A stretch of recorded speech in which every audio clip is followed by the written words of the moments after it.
Hello, everyone, and welcome to another episode of the Conversations with Coaches podcast. Today, I have the great pleasure, and I'm going to pronounce her name right. This is very funny because I have a tendency to pronounce from my throat when I should be pronouncing through my nose. This is Andrea Sigetich. She is a delight, and I'm so glad I get to share her with you today. Well, about Andrea, she is actually a retired coach. She opened her coaching business, SageCoach, back in 1997. She's logged well over 10,000 coaching hours, working with executives, leaders, and entrepreneurs. She also teaches for CTI, which is an acronym I forgot to look up before I started reading, so I'll ask you about that in a second. More important, she has a well-balanced life, lives in the high desert, which I'm definitely going to love talking to you about, and loves to hike. She has visited all 63 of the U.S. national parks, which is awesome, and remains, as always, an adventurer. Andrea, I can already tell 15, 20 minutes is not going to be long enough for me. I am so grateful I get to chat with you for a little while today. Thanks for being here. Thank you. This is great fun. I appreciate it. What does CTI stand for? I'm so sorry I forgot to look that up. Where you teach? The Coaches Training Institute. It's the world's largest and best coaching program facility. I think there's about 30,000 CTI trained coaches. If you hear the word coactive coach, that's a CTI coach. Okay. That's ringing all the right bells. Thank you. Good. Also, before we get started, well, we already started, but I lived in New Mexico in the high desert for about 11 years of my life, and I will love it forever. It is one of my very favorite climates to be in, my favorite environments. I'd love it so much. But we can talk about national parks after we talk about your coaching career. Let's start at around the beginning.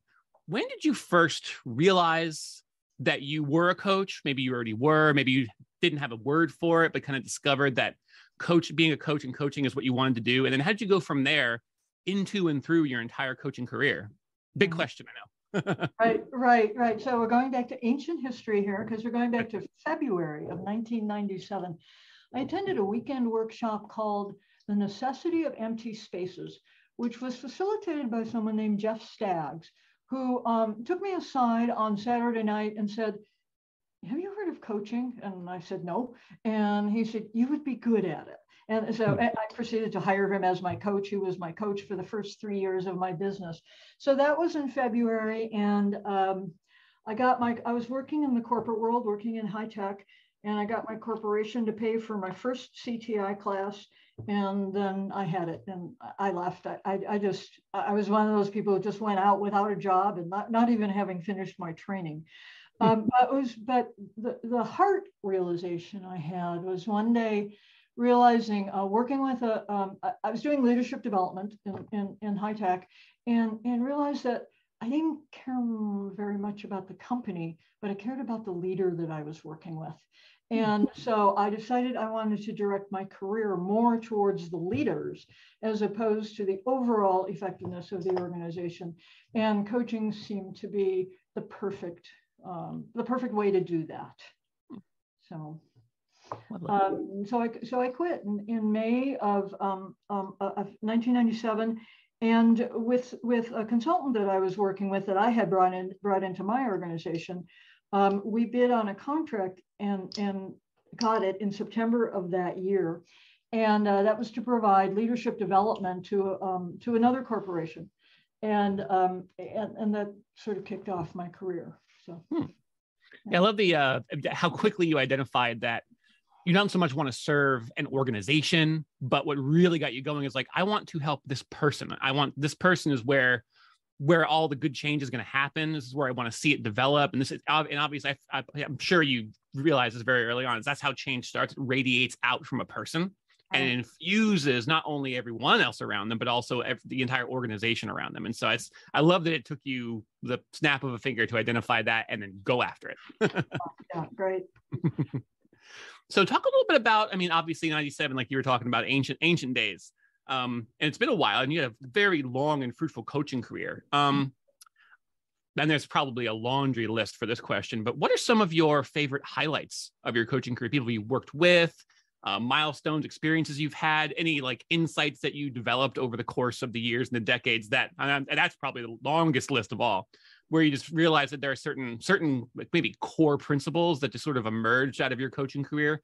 Jump off anywhere you want. I just want to hear you talk about your career because it's amazing. Okay, that is a laundry list. So I want to start with one of my soapboxes. So the soapbox I'm going to jump on right now is don't sell coaching.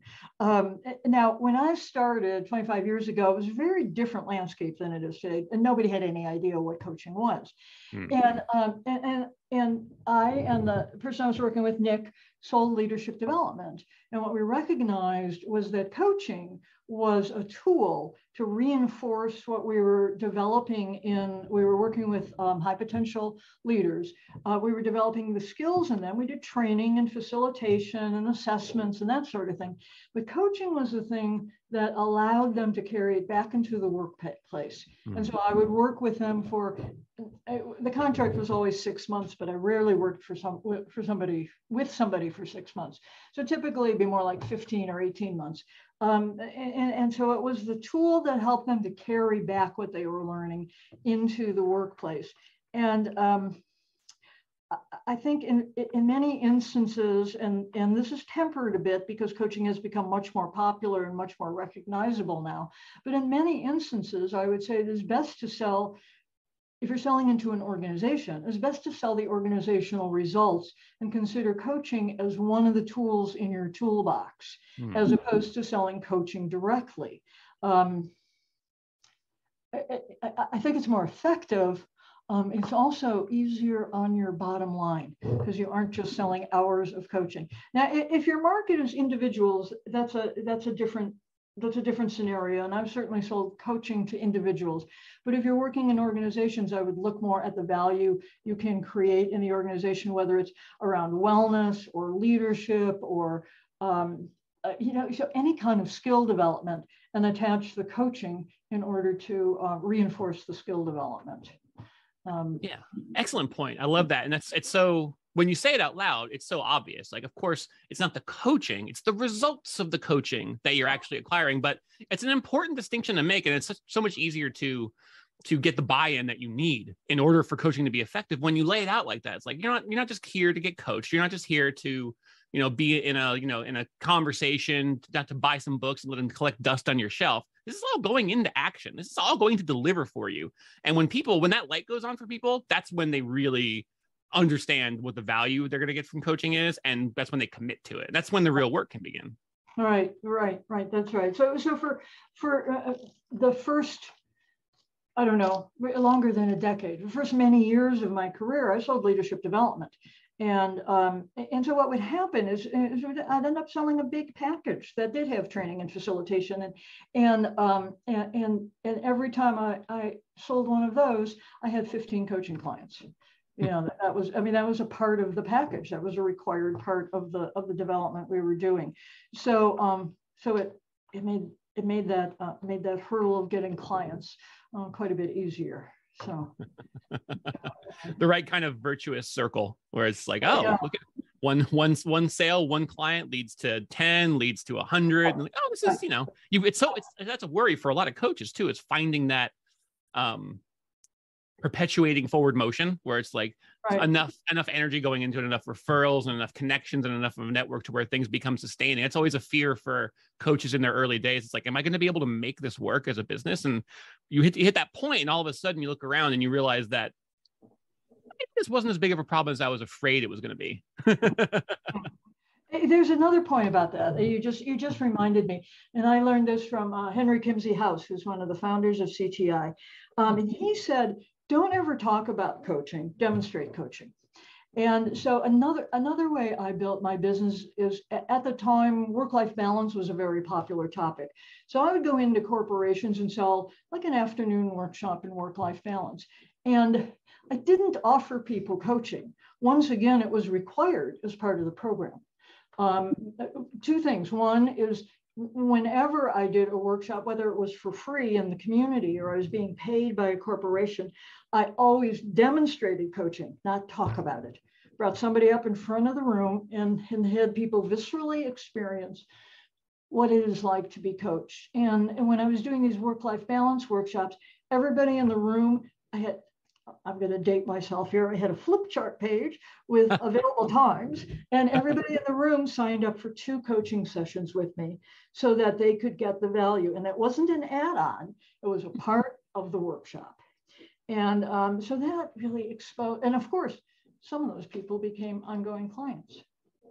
You know, so. Once you catch the bug, once you really get a taste for how much your life and your self-awareness and your awareness of the world around you, and also how much you can serve, once you get a taste of that the whole benefit package, the fruit of coaching.